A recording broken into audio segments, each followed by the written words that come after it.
How's it? Welcome back. So in this video, I'll be responding to a recent comment I got with what can kind of be described as like the nuclear option. If you've been trying to get to the hypnagogic liminal dream state for a while with no success, this will be something that you can try. Before getting to that though, I wanted to highlight really quickly the next book we'll be hopping into. So having recently finished The Wild Way to Lucid Dreaming, I was thinking in my head, like, what's the next book that I could do for the channel? I recently picked up this book right here, The Secret of the Golden Flower.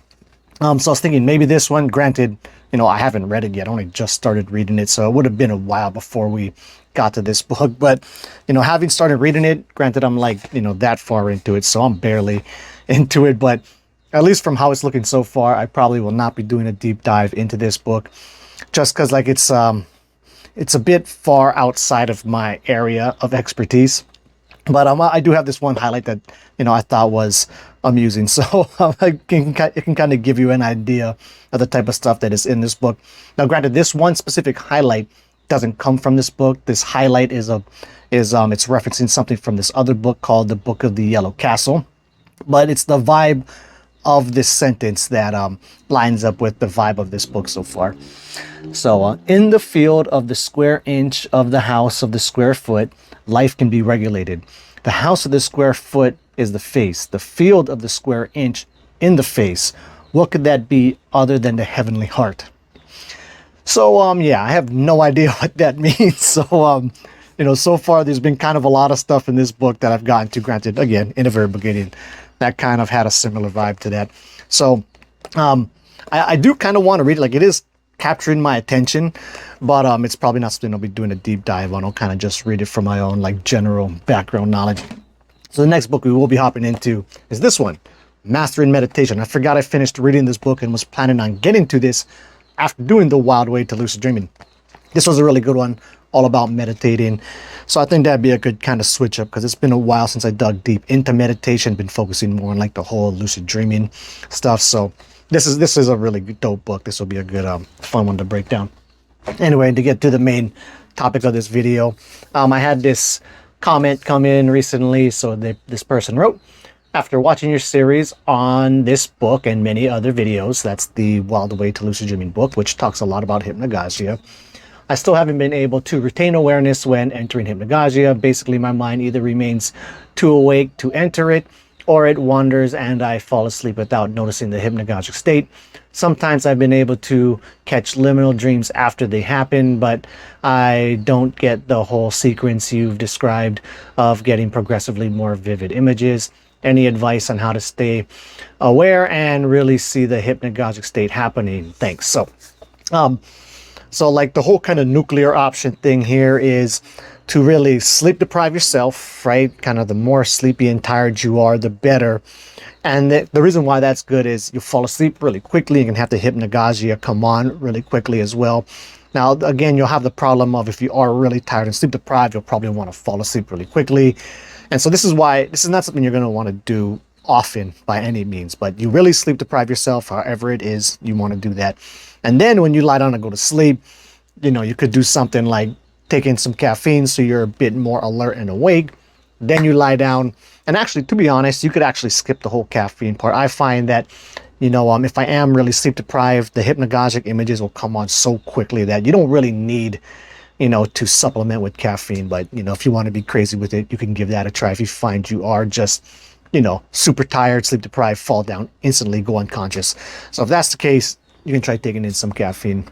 But really, sleep deprive yourself heavily, lie down, and then just be paying attention to what's happening behind your closed eyes. And really, that is it. So I hope that helps. Something else that you could maybe throw in there too is try doing it when you nap. And I know you've seen a lot of my videos, so I basically have said both of these things in previous videos in the past. But find a time, like if you find that you can nap and fall asleep quickly, basically any time where you can fall asleep quickly, that is a good opportunity to try and witness the hypnagogic state, because you don't have to wait too long for the images and stuff to start popping up.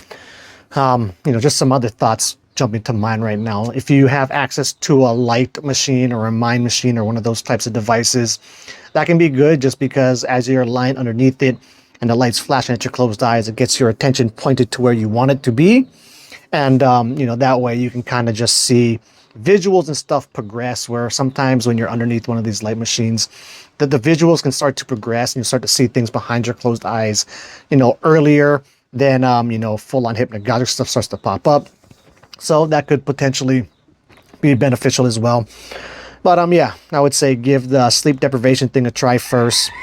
If not that, you know, try to find times of the day, whether that be a nap or even meditating. If meditating you find puts you to sleep really quickly, you know, lie down to meditate. Just, you know, do my whole hypnagogic meditation approach thing and give that a shot, although I'm sure you've probably tried that already. And then if you have access to a light machine or a mind machine, give that a try. And just because really, if you're underneath the light machine, right, and you're looking at it, and say you're not even hitting stage 1 of sleep, but once you can kind of get into the trance and in the zone and you're watching these lights flash and you can start to see, you know, the flashing light take on some sort of pattern, you know, that same type of awareness and paying attention is the same type of awareness and mental muscles you're going to be using when trying to get down into the hypnagogic state, particularly like the kind of earlier stages of hypnagogia, I would say, before the full-on images start popping up. There are some similarities there, but anyway, thanks for the question. And also, being that I haven't started making videos on this thing yet, I'm kind of in the mood to do a lot more of these video responses to recent comments and messages I've been getting. So if you want me to make a video on something, now's the perfect time to send me shit. With this said, that is it. Until the next video, keep your lucid dreaming practice legit. One more quick thing that I forgot to add in there that actually just popped into my head as I was writing a text response back to this question is you can set an alarm to go off not too long after falling asleep. So there will be some like guesswork here, but you know, I would say maybe like 20 to 40 minutes, depending on how long you think it will take you to fall asleep. The goal here would be to be waking yourself up out of deep sleep. So stage 3, 4, right? Deep sleep stuff. That way, when you get up, you'll be like still really, really tired and really craving to go back to sleep, which will essentially be like a shortcut way of getting to this whole sleep deprivation thing without having to stay up for like 20 hours or something like that, right? So that can also work in a similar way that sleep deprivation could, right? You'll wake up, you'll be very tired. You'll lie down to go back to sleep, probably be able to fall asleep very quickly. And that way, you know, you shouldn't have to keep your conscious awareness intact for very long before these hypnagogic images start up. And then, you know, you can watch, build, and progress from there. And that is it.